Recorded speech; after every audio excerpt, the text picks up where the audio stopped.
자, 이어서 2부 넘어가겠습니다. 심층 인터뷰 시간이고요. 맞아요. 지금 댓글창에 나오는 것처럼 한국은행이 생각보다 우리가 모르는 것들 많이 갖고 있습니다. 정말 많은 정보를 다 갖고 있어서 그걸 이용해 통계로 어떤 결과값도 많이 내주고 있으니까 사실 저 예전에 처음 이제 언론사에 입사했을 때 선배들 그거 많이 알려줬었어요. 한국은행 홈페이지에 되게 많이 들어가 봐라. 거기 진짜 많은 정보 있다. 여러분들께서도 노는 시간에 딴 것도 괜찮지만 한국은행 들어가서 이건 뭐지? 메뉴 하나씩 눌러보시는 것도 참 재밌을 겁니다. 참고하시면 좋을 것 같고 자, 이제 중국 공부 한번 해봐야 되겠죠? KB증권 박수현 팀장 나오셨습니다. 어서 오세요. 안녕하세요. 네, 안녕하세요. 제가 카메라 켜지기 전에 여쭤봤었는데 되게 젊어 보이시는데 팀장님이라고. 아이고, 이렇게 초고속 승진하신 거예요? 아니요, 좀 제가 그래도 나온다고 좀 찍어도 바르고, 네, 좀 신경 써서 나오다 보니까 그렇게 봐주시는 게 아닐까 싶은데요. 보기에만 실제로 뭐 나이가 엄청 많진 않지만 또 네네. 엄청 어리진 않습니다. 그래요? 알겠습니다. 자, 그래도 어쨌든 팀장님으로부터 오늘 중국에 대한 이야기를 좀 들어볼 텐데 일단 첫 번째로 궁금했던 게 사실 양회를 앞두고 있으면 제가 예전에 중국 투자 붐이 일었을 때의 기억을 떠올려 보면 양회를 앞두고 야, 이거 될 것 같아, 저거 될 것 같아 라고 하면서 막 이거 오르고 저거 오르고 했었는데 지금은 오히려 양회 앞두고 약간 중국 주식이 부진한 것 같아서 이건 왜 그런 것 같으세요? 일단은 오늘 여러 가지 내용을 네네. 말씀드릴 건데 제가 가장 좀 중점적으로 포커스를 맞춰서 말씀드리고 싶은 건 뭐냐면 중국 주식이랑 연관돼서 우리나라 주식들을 많이 보시잖아요. 네. 근데 일단 중국 주식이 그래서 어떤 포인트에서 좋아 보이니까 이게 연결돼서 우리나라 이런 것들이 좋아 보인다. 이렇게 많이 연관을 짓는데 정확히 중국 주식이 뭐가 좋아 보여요? 라고 말하는 데가 많지 않더라고요. 그러니까 지금 보면 글로벌 아이비도 그렇고 너도 나도 뭐 중국 주식 사세요 이렇게 하는데 네. 정확히 어디가 좋아 보이고 그 시계가 앞으로 1개월인지 3개월인지 아니면 연말까지인지 이런 것들이 좀 명확하지 않은 것 같더라고요. 네네. 그래서 지금 부진한 이유도 사실은 결국은 이거랑 연결이 되기 때문에 그런 거를 좀 말씀드리려고 한다. 먼저 좀 그거 짚고 말씀드리려고 한 거고요. 네. 일단 좀 부진한 이유는 사실 리오프닝의 효과가 생각보다 좋지 않았습니다. 좋지 않았다. 네, 그래서 양회를 앞두고 중국이 3년 동안 제로 코로나에서 풀어서 네. 이 정도밖에 경기가 안 올라오는데 뭐가 되겠어? 이러한 좀 기대가 실망감으로 넘어오는 구간에 지금 와 있는 것 같아요. 근데 그게 누구의 기대인 거예요? 그러니까 왜 여쭤보냐면 네. 사실 우리도 리오프닝을 경험해봤고 서구도 리오프닝을 경험해봤지만 네. 뭐 단적으로 저는 비행기, 그러니까 항공주를 한번 예를 들어보고 싶거든요. 리오프닝 된다 했을 때 항공주 잠깐 반짝했다가 야, 안 된대, 이 차례 막 하면서 또 내려갔다가 막 왔다 갔다만 하다가 결국 뜬 거는 2023년부터 항공주가 떴단 말이에요. 그러면 뭐 그 상황이 중국이라고 다를 소냐? 중국도 그럼 리오프닝 때까지 시간이 오래 걸리지 않을까라는 생각을 저는 하는데 그럼 그렇게 실망한 사람들은 누군 거예요? 왜냐하면 중국은 사실 두 가지를 좀 차별점을 둬서 봐야 될 것 같아요. 일단 중국은 소비 시장이 어마어마하게 크죠. 네네. 그러니까 풀었을 때 이 효과가 다른 나라들보다 훨씬 빠를 거다. 네, 구매력이 사실 미국보다도 앞서 있는 나라다 네네. 보니까 그거에 대한 기대감이 있었던 것 같고요. 그리고 두 번째로는 이 보복이라는 단어에 되게 꽂혀 있었던 것 같아요. 다들. 보복. 네. 보복 소비가 나올 거다. 왜냐하면 중국은 3년이라는 기간 동안을 어마무시하게 제로 코로나를 했잖아요. 막 네. 락다운을 하면서 네. 다른 나라는 길게 뭐 6개월, 더 길면 1년이 사실 맥스였는데 중국은 훨씬 길게 했으니까 사람들의 이 보복 소비가 엄청 강할 거야.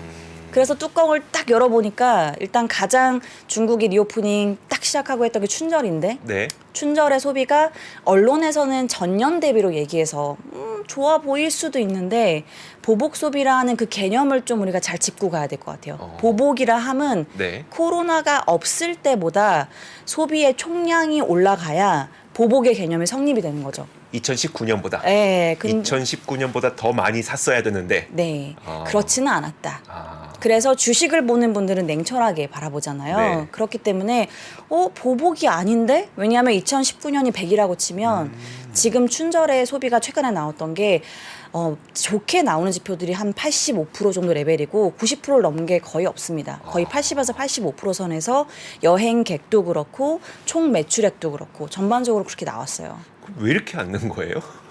일단은 많이 말씀드리셨을 것 같은데 제가 생각하는 핵심은 그건 것 같아요. 우리가 관성의 법칙을 많이 고려를 못한 것 같다. 관성. 네, 뭐냐면 우리가 가장 가까운 예로 들 수 있는 게 1월 30일 날 우리 마스크 해제했잖아요. 네. 근데 제가 나가보면 아직도 한 80%는 마스크 쓰고 계시더라고요. 우리나라만 그런 것 같던데 외신들 보니까. 근데 그게 우리는 마스크를 꽤 오래 썼던 나라 중에 하나거든요. 그러니까 그게 익숙하고 그거를 내려놓기 좀 시간이 필요한 거죠. 근데 중국도 3년 동안 소비를 안 하는 거에 익숙해져 있었던 거예요. 그러니까 이게 소비를 많이 하는 구간으로 넘어가려면 굉장히 강한 충격이 뭔가 있던가 아니면 기다리는 그 기간이 필요한 건데 지금은 후자이지 않나라는 생각이 들고 그리고 중국은 사실 재난지원금도 안 줬어요. 그렇죠. 네, 재난지원금 안 줬고 그리고 보유 자산 중국도 가계 자산의 70%가 부동산인데 이거 가격 계속 떨어졌고 중국 임금이 코로나 3년 동안 거의 안 올랐습니다. 그러니까 내 주머니 사정이 안 좋은 거죠 지금. 그러니까 근데 이게 여기서 좀 이제 뭐라고 하지? 현실과 이상의 격차라고 해야 되나?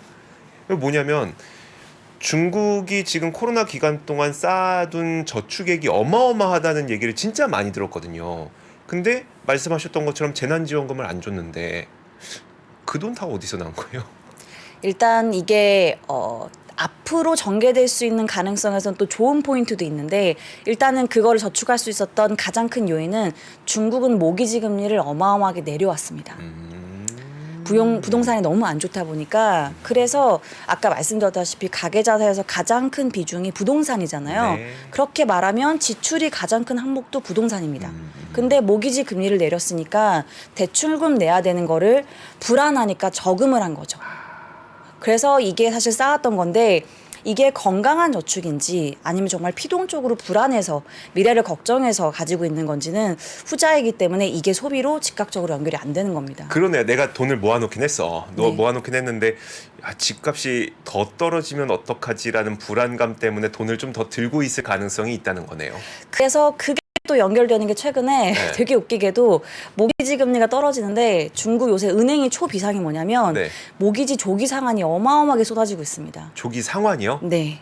그러니까 지금 중국이 그 모기지 대출을 어떤 방식으로 하죠? 우리나라랑 좀 다르다고 들었는데.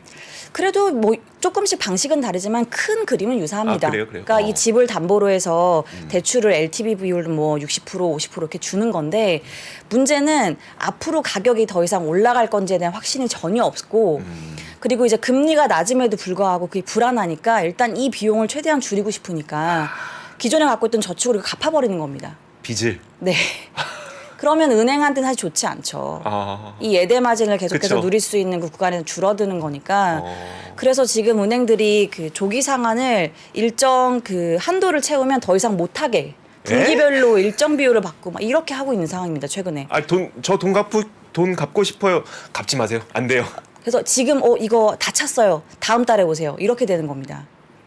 그렇게 하고 네, 있다고요? 2월 달 들어서 지금 중국 은행권의 가장 큰 화두가 조기 상환이 급속도로 몰리고 있다라는 겁니다. 그래서 이렇게 좀 전개가 되고 있다는 건 결론적으로 사람들이 부동산에 대한 신뢰가 정말 아직도 좀 저조한 상황이고 그래서 역설적으로 제가 양회를 바라보는 양회 다음 주니까 네네. 시각은 저는 원래 리오프닝 이제 12월 달에 했을 때 제가 말씀드렸던 게 리오프닝 해서 생각보다 양회에서 볼 거 없을 것 같아요. 라고 그때는 제가 그렇게 말씀드렸어요. 네. 왜냐하면 저도 리오프닝 효과가 이렇게 미미할지는 예상을 못했습니다. 근데 지금은 좀 반대인 것 같아요. 일단 올해는 지난해보다 경기를 끌어올려야 되는데 리오프닝 때문에 자연스럽게 올라올 줄 알았더니 소비가 안 올라오는 거죠. 그러니까 오히려 재정에 대한 부양 의지나 혹은 저는 부동산에 대한 이 부양 의지가 좀 강할 수 있겠다. 그런 생각도 지금까지는 네. 중국 정부에서 이제 그 너무 그러니까 부동산을 억누른 것도 개발사들을 억누른 거잖아요. 개발사들 돈 못 빌리게 해서. 그래서 그거는 일단 어느 정도 좀 풀어주고 있는 단계였잖아요. 그것만으로는 좀 불충분해서 그럼 소비자 단에서의 어떤 부동산 부양책도 나올 수 있다는 거예요? 네, 그래서 제가 바라보는 게 중국이 모기지 금리 내리고 LTV 비율도 상향해주고 뭐 여러 가지 한 것처럼 보이지만 가장 핵심 하나는 안 풀어줬습니다. 뭐죠? 구매 제한을 안 풀어줬어요. 구매 제한. 네, 우리처럼 과열지구로 분류되면 뭐 예를 들어서 그 지역에 내가 호적을 갖고 있는 사람은 원래는 두 채까지 가질 수 있었는데 지금 이걸 아예 없앤다든지 혹은 그 지역에 호적이 없으면 한 채 혹은 내지는 살 수가 없었는데 이거를 풀어준다든지 이게 저는 양회 때 나올 가능성이 좀 있지 않나 그렇게 생각을 좀 가지고 있습니다. 올해 성장률 목표를 채우기 위해서는 네. 소비자들이 소비도 해야 되고 하니까 근데 이게 사실 정말 소비만 고려해서는 조금 유인이 약할 수 있는데 네네. 중국 정부도 이게 되게 필요합니다. 어떤 이유죠? 왜냐하면 제가 상반기에는 사실 시크릿컬에 대해서 좀 긍정적인 얘기를 드리고 있는데 중국의 시크릿컬은 크게 두 가지의 기여가 크거든요. 첫 번째 부동산, 두 번째로는 인프라 투자인데 중국이 이 인프라 투자에 굉장히 집중을 하고 있습니다. 제가 지난주에도 자료를 썼는데 미중 갈등이 격화될수록 중국의 인프라 투자가 강화될 수밖에 없다. 미중 갈등이 격화될수록 결국은 모든 이 인프라를 구축을 국내에 중국 안 해야 됩니다. 그러니까 철강을 엄청 생산했어. 그리고 화학을 엄청 생산해서 납사를 만들었는데 수출할 데가 없네? 그렇죠. 어떡하냐. 결국은 수출을 막는 이런 조치고 지워야지. 사실 여러 가지 전략이 재생에너지도 그렇고 뭐 이런 데이터 센터 네네. 짓는 것도 그렇고 그쵸. 이 안에서의 수요를 창출해야 되는 겁니다. 네네. 밖으로 나가는 게 네, 좀 쉽지 네. 않은 국면이다 보니까 그래서 저는 이런 것들을 해야 되는데 인프라 투자의 핵심은 뭘까요? 앞단에 돈이 있어야 하는 거죠. 네. 중앙정부도 지방정부도 돈이 있어야 인프라 투자를 하는데 이 돈이 어디서 나오냐면 지방정부의 대다수의 예산은 어디서 책정되냐면 토지 사용권 매각대금에서 나옵니다. 토지 사용권 매각대금. 조금 용어가 복잡한데 네네. 이렇게 풀어서 말씀드리면 중국은 공산당이기 때문에 이 토지에 대해서 개인이 소유하는 걸 용인하지 않습니다. 국가 거죠. 네, 그러니까 국가 거고 70년 동안 사용 권한을 주는 겁니다. 이걸 네. 사고 파는 거예요. 옵션이네요. 뭐 그런 그냥 개념이라 볼 수 있는데 일단 가장 이거를 먼저 갖고 있었던 사람한테 70년 기한이 되면 제일 먼저 물어보긴 합니다. 다시 되살 의향이 있냐 아니면 다른 사람한테 양도하겠다 이렇게 되는 거거든요. 그래서 일단 중국 정부도 이 토지 사용권을 매각하는 거라 궁극은 토지 가격이랑 연동되는 거예요. 그러니까 이 가격이 계속 떨어지면서 지방정부, 중앙정부 모두 다 재정 재원이 부족한 겁니다. 그러니까 여기도 주머니 사정이 지금은 사실상 3년 동안 내리 떨어졌기 때문에 안 좋아요. 올려야겠네. 그래서 본인들도 인프라 투자를 하기 위해서는 지금 부동산을 풀어줘야 되는 요인들이 상당히 커진 겁니다. 되게 재밌다. 그렇지 않아요? 그래서 지금 모든 와. 거에 이 지금 악순환의 시작점은 부동산이 키를 쥐고 있기 때문에 사실 금리를 중국이 내려와서 부동산을 막 대대적으로 우리가 부양할 거야. 부동산 앞으로 사. 이렇게까지만 외치긴 쉽지 않을 수 있지만 네. 여러 가지 조치가 결국은 방향성은 부동산을 완화하는 쪽으로 갈 수밖에 없다. 이렇게 좀 저는 생각을 가지고 있습니다. 그러면 이게 부동산을 완화할 때 어떤 식으로 무엇을 들어가야 우리 투자자분들이 좀 도움이 되는 힌트가 나오겠죠? 네. 그래서 부동산은 일단 제가 말씀드린 것처럼 시크릿컬을 좋게 바라보는데 올해 중국 부동산 경기가 안 좋아. 이건 우리나라도 포함해서. 네. 그럼 그건 말이 안 되는 겁니다. 그래서 부동산 경기가 왜냐하면 부동산이 철강 수요여서 50%를 차지해요. 네네. 가장 크기 때문에 결국 부동산이 그러니까 이 두 가지를 합해서 결국 뭐 100 정도라고 수요를 본다고 하면 50 비중을 차지하는 게 떨어지고 20이 인프라인데 나머지가 기타 자동차 가전 뭐 이런 거예요. 이런 게 완만하게 올라가도 의미가 없는 겁니다. 근데 이거는 이제 저는 상반기 정도는 횡보 하반기는 이제 올라갈 수 있는 구간이라고 보는데 올라가는 건 주식은 먼저 선반영하니까 하반기에 이런 것들을 먼저 반영하고 인프라는 지난해 지지난해 중국 경기가 어마어마하게 안 좋았음에도 불구하고 인프라 투자는 우상향 곡선을 꾸준히 유지해 왔어요. 근데 이거는 올해도 확정적 기조를 유지할 가능성이 높아 보입니다. 그러니까 두 가지가 모두 다 주로 이런 시크릿컬 수요를 일으키는 것들이 올라간다고 보면 사실 저는 이런 것들에 대한 기대감들을 반영하면서 주식을 보시는 관점이 좀 괜찮지 않을까 그런 생각이 드는데 아직까지 좀 시장이 부진한 이유는 아쉽게도 중국이 이런 것들을 확인할 수 있으면 좋은데 네. 중국이 1월, 2월 달에 경제 지표가 발표가 안 됩니다. 그 양회 전이라서 그런 거예요? 아니 왜 그런 거예요? 정확한 이유를 얘기하진 않았지만은 네네. 중국이 1, 2월 지표를 항상 합산해서 네. 3월 중순에 발표합니다. 어. 그래서 보통은 그 다음 달에 전월 거를 발표하는데 그렇게 하지 않고요. 그러니까 지금 또 시기가 좀 절묘한 게 좀 1월 달, 2월 달이 12월에 리오프닝 하고 나서 딱 지표가 얼마큼 좋아졌어. 소매 판매 너무 궁금하잖아요. 네네. 근데 이게 나오지가 않는 겁니다. 어. 그러니까 시장에서는 리오프닝에서 소비 좋아질 거라고 했는데 춘절도 좀 별로였고 지표가 확인이 안 되는 거예요. 그래서 좀 불안한 구간에 있는 건 맞다. 이렇게 좀 말씀드릴 수 있어요. 알겠습니다. 그러면은 이제 부동산을 살리는 게 최우선 과제일 가능성이 상당히 높네요. 네, 맞습니다. 본인들도 돈이 없으니까. 그렇습니다. 토지 사용권을 매각해서 재정을 충당하려면 땅값이 올라가야 되니 땅값이 올라가려면 소비자들도 부동산에 대한 그 투자가 많아야 되고 이런 논리로 보는 거 맞아요? 네, 그래서 네. 제가 부동산을 말씀드린 이유가 아까 처음에 서두에 네. 지금 시점에서 3개월, 6개월, 네. 연말 뭐 이런 거를 바라보려면 부동산이 어떤 그림에서 좋아지고 그 순서에 따라서 경기 구성하는 항목들이 네. 뭐가 좋아지는지를 보면 3개월 동안 이걸 사고 6개월 동안 이걸 사고 연말까지는 이걸 봐야 된다. 이런 그림이 나오는 거거든요. 네, 그 그림을 지금 얘기해 주시면 안 돼요? 네, 그래서 이제 말씀을 드릴게요. 그래서 네. 부동산이 그래서 정부의 규제 완화로 조금씩 올라온다고 하면 일단은 부동산 좋아지는 걸 기반으로 양회가 얼마 안 남았으니까 중국 정부는 그 그림을 그릴 겁니다. 우리가 인프라 투자를 할 거다, 해야 된다. 그렇기 때문에 부동산을 풀어주는 거라 일단은 저는 인프라 투자에 집중할 가능성이 높아 보입니다. 인프라가 먼저. 네. 그래서 저는 소비는 조금 올라오는 걸 아까 말씀드린 관성의 법칙 때문에 좀 기다려야 되고 부동산 가격이 올라오는 거는 시간이 좀 걸릴 수 있기 때문에 지금 당장은 거의 글로벌 IB도 그렇고 대부분이 중국 소비를 외쳤어요.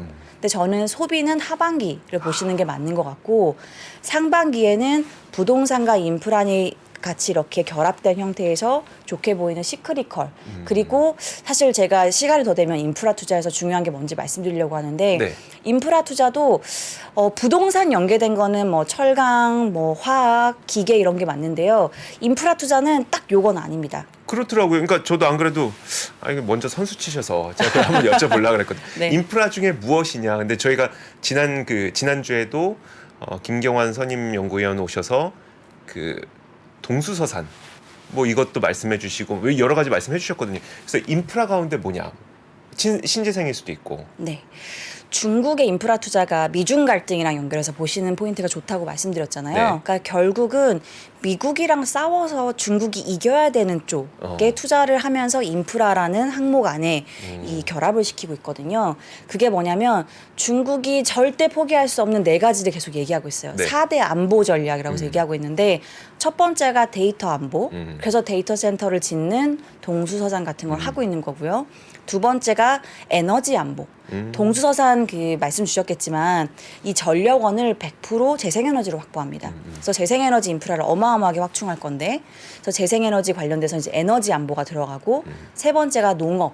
그래서 농업의 이 종자 기술을 중국이 원천 기술을 가져가야 된다 이런 얘기를 한 지가 사실 꽤 오래됐어요. 그리고 마지막으로는 군사 관련된 네네. 것들, 그런 국방 관련된 기술들. 그래서 최근에 중국의 수익률이 좀 안 좋아 보이지만 제가 말씀드린 이 4가지 항목이 유일하게 수익률이 괜찮습니다. 아, 그래요? 네. 그리고 YTD로 연초 이후로 수익률을 그려보면 통신 섹터의 주가 흐름이 가장 좋아요. 왜냐하면 네. 이 동수서산의 전반적인 인프라 투자를 주도하는 게 통신주거든요. 중국의 3대 국유 통신 기업이 있는데 차이나 모바일, 차이나 텔레콤, 차이나 유니콤. 이들의 주가가 이렇게 올라가고 있습니다. 동수서산 혹시 뭐 모르시는 분들을 위해서 간략하게 설명드리면 동쪽에 데이터 센터가 있는데 서쪽이 전력이 싸니 서쪽에서 전력 센터를 그러니까 발전소라고 해야 되나요? 데이터 센터와 발전소를 같이 짓는 거죠. 같이 짓고 네. 그다음에 전기는 여기서 끌어와서 동쪽에서는 데이터 센터 운영하고 이게 동수서산이라면서요? 좀 달라요? 그 동쪽에서도 하는데 네. 데이터 센터도 서부 지역에도 많이 짓습니다. 중서부 지역에 고루 짓습니다. 아, 어쨌든 근데 저렴한 서부 지역에서 뭔가 네, 전력원과 인프라를 아. 활용해서 데이터 센터를 구축하겠다는 겁니다. 음. 그래서 일각에서는 이거 되게 비효율적이다. 네. 동수동산이어야 되는 거 아닌가. 이렇게 말씀 주세요. 네. 왜냐하면 이게 동이 지역 이름, 지역이잖아요. 네. 동부 지역의 데이터를 왜 굳이 서부 지역에 끌어와서 클라우드 컴퓨팅을 하느냐. 너무 비효율적이다. 근데 이게 두 가지 이유가 있어요. 첫 번째로는 말씀 주셨던 그 전력원 관점에서 이쪽에 전력원이 뭐 절대적으로 싸기 때문에 그리고 토지가 이쪽에 절대적으로 쌉니다. 재생에너지 인프라를 깔아야 되는 거잖아요. 결국 네. 토지가 필요하기 때문에 데이터 센터도 그렇고. 그리고 두 번째로는 제가 요 차트를 못 그려서 아쉬운데 네. 중국의 인구 구조 변화를 좀 보실 필요가 있어요. 인구 구조. 중국의 이 노령화 문제가 심각하다는 건 알고 계시잖아요. 그래서 중국의 이 노령화, 고령화 문제가 어디까지 침입하고 있냐면 농민공분들 많이 들어보셨을 것 같은데 이주 노동자 분들이라고 보시면 돼요. 그러니까 원래 나의 고향은 예를 들어서 뭐 저기 신장 위구르나 혹은 뭐 흑룡강성 이렇게 멀리 있는 쪽인데 이분들이 인건비가 대도시인 상하이나 베이징이 훨씬 높으니까 그냥 옮겨서 그쪽에서 생활하시는 분들 농민공이라고 하는데 이분들도 나이가 먹다 보니 그러니까 절대적인 그 레벨이 나이가 많으신 분들 비중이 올라가고 있는 거예요. 그래서 이분들이 대도시로 이동하지 않고 그냥 고향에서 내가 찾을 수 있는 직업을 찾아서 취업을 하는 겁니다. 그러다 보니 이런 대도시에서 인부분들이 부족한 현상이 나타난 거고 이거는 구조적인 문제를 해결할 수가 없는 거예요. 그러니까 이분들이 주로 생활하는 중서부 지역의 인프라 센터를 확대한 인프라 데이터 이런 센터들을 확대하는 겁니다. 그래서 이러한 여러 가지 구조를 중국 정부가 고려해서 하고 있다. 이렇게 좀 보실 수가 있어요. 그래서 제일 처음 나타날 거는 인프라다. 네. 근데 인프라 가운데서도 가장 좀 지금도 여전히 가능성이 높게 보시는 건 통신 쪽이고. 네, 근데 이게 네. 또 정치랑 연결해서 보시는 게 저는 네네. 되게 중요한 것 같은데 중국은 정치를 빼놓고 말하기 좀 그럼요. 어려운 것 네. 같아요. 그러면 결국 시진핑 주석이 장기 집권해서 본인의 이 영향력들을 강화하고 있잖아요. 그럼 시진핑 입장에서는 이게 왜 중요하지? 이거 되게 중요한 문제인 것 같아요. 왜 중요하지? 시진핑은 왜 데이터 센터를 많이 짓고 싶어 하지? 이 문제는 저는 한번 생각해 볼 필요가 있겠다. 저한테 묻지 마세요. 대답 못 할 것 같습니다. 지금. 네. 뭐냐면 네. 일단 이름은 신형 인프라 네. 동수서산 되게 있어 보이고 그럴듯해 보이는데 결국은 이렇게 한 가지 예를 들어드릴게요. 중국에 유일하게 스마트 시티가 하나 있거든요. 네. 그게 어디냐면 신장 위구르입니다. 결국 이 데이터 센터를 막 지어서 모든 지역을 이 스마트 시티화 하려는 거거든요. 스마트 시티가 시진핑 입장에서 왜 중요하냐면 이 사람들의 일거수일투족을 모니터링할 수 있거든요. 아, 무섭다. 아, 그러네요. 네. 아. 근데 사실은 이게 진짜 시진핑 입장에서 이것만 중요하면 투자 아이디어를 뽑아낼 수는 없습니다. 근데 똑똑한 양반이기 때문에 양반이라고 말씀드리면 똑똑한 분이시기 때문에 지금 중국에서 보고 있을 수도 있어요. 네. 입국 정지를 당할 수도 있어서. 그래서 이거를 장기적으로 봤을 때는 시진핑 주석은 결국 원하는 게 이 부동산 같은 거는 이제 고정되어 있는 거고 움직이는 개체가 주요한 게 두 개가 있잖아요. 사람과 자동차. 이 두 가지가 움직이는 거를 파악해서 앞으로 어떻게 움직이는 건지를 예측해 주는 게 스마트 시티의 어떤 기본적인 역할이잖아요. 그래서 자율주행 기술을 확보하는 거. 그러니까 궁극적으로는 자율주행에서 파생되는 여러 가지 부가가치 산업을 먼저 선점하기 위해서 이런 것들을 하는 거예요. 그러니까 이거는 중장기 그림으로 미국이랑 싸워서 내가 기술 패권을 가져갈 수 있는 쪽의 역할들을 바라보는 거고 그 전에 조금 더 시진핑의 입장에서 입각해서 보면 중요한 건 정말 모니터링한 게 좋은 시스템이 되는 거다. 그래서 신장 위구르는 영화 같은 데서 보는 것처럼 딱 이 사람을 스캐닝하면 이름 뭐고 범죄 이력 뭐고 뭐 병력 어떻게 이렇게 쫙 나옵니다. 그래서 거의 100m 정도 간격 더 짧게도 CCTV가 어마어마하게 있어요. 그래서 되게 재밌는 게 올해 연초 이후에 통신주 다음으로 괜찮게 주가를 보이는 게 CCTV 주가예요. 야, 중국에서? 네, 오랜만에 듣는 종목일 수 있는데 하이크비전. 라는 종목이 들어봤어요. 있어요. 네네네. 이게 미중 갈등 때 막 블랙리스트 들어가고 여러 가지 제재를 받으면서 중국 내부 증권사들마저 커버리지를 드랍을 했어요. 앞으로 커버하지 않겠다. 네. 그랬는데 최근에 커버리지를 다시 개시하고 있습니다. 주가가 그리고 꽤 괜찮게 형성이 되고 있어요. 그래서 이렇게 너무나 절실하게 시진핑 주석 입장에서는 인프라 투자를 해야 되고 그러면 돈이 필요한 건데 그러면 이럴 때는 냉정해질 수밖에 없거든요. 부동산은 어찌 보면 대마불사이지만 이게 한번 불이 붙으면 또 버블이 생기기가 굉장히 좋은 구조라 이 컨트롤을 잘 하는 게 앞으로 중요한 이제 중국 정부의 문제겠지만 지금은 일단 급한 불을 꺼야 하기 때문에 부동산에 대한 이런 규제 정책들을 완화해서 더 부양 쪽으로 방향을 트는 게 저는 좀 가능성이 높아진 것 같다. 이렇게 좀 연결해서 말씀을 드리고 싶었어요. 그럼 네. 오히려 춘절 기간 동안은 사람들이 소비를 많이 안 했다고 우리가 악재라고 생각했던 게 네. 호재일 수 있겠네요.